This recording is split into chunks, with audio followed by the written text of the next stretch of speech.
From Fishburners, the capital here in Brisbane, and I'm here with Benjamin Bryant, founder of Conference Ape. How you going, Benjamin? I'm doing well, thank you. So there is actually a panel that's just happened inside on hiring versus outsourcing, and we'll get to that in a minute. First, can you tell us about Conference Ape? What is Conference Ape? So Conference Ape is a service for conference and event badge printing. So you have an attendee list. You might collect names on Eventbrite, such as for this event around here.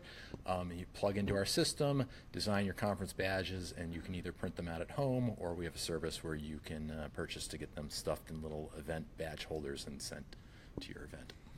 Super simple. Requires no further explanation. No. So, how did you make it to Australia then?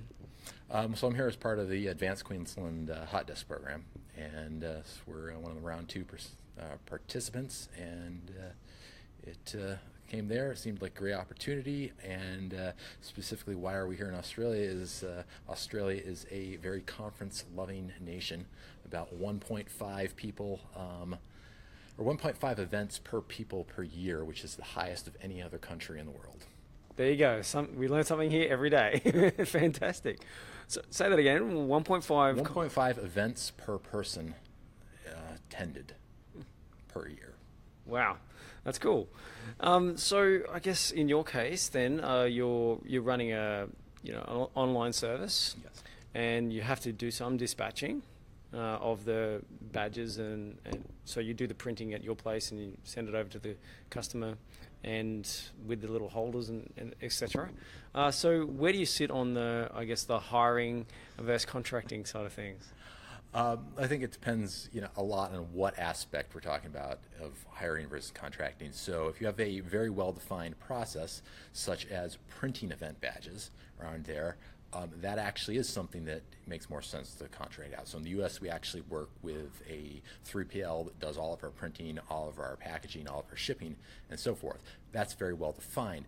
But when you get to the actual business around the side here, which is a web and software-based business, generally a marketing organization, that is all done in-house. That's kind of the special sauce. So where I sit here is if there's things that are non-essential to your business that are very well defined, those are the ones that you outsource and send there. You cannot actually outsource the growth of your business. Fair enough. So therefore you have web devs, designers, etc. all in-house? Correct. Yeah. Yes. And full-time? Yes. Cool. And where do you sit on, are they here in Australia with you? So we're here in Australia as two individuals working the project. The other group of the team are based in Los Angeles. Okay, great. Yeah. So what's the world like in terms of having a global workforce?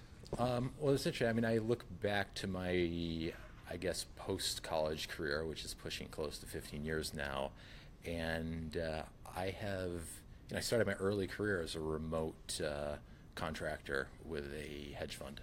And so I think I've grown up in a world where it doesn't matter where you're actually located.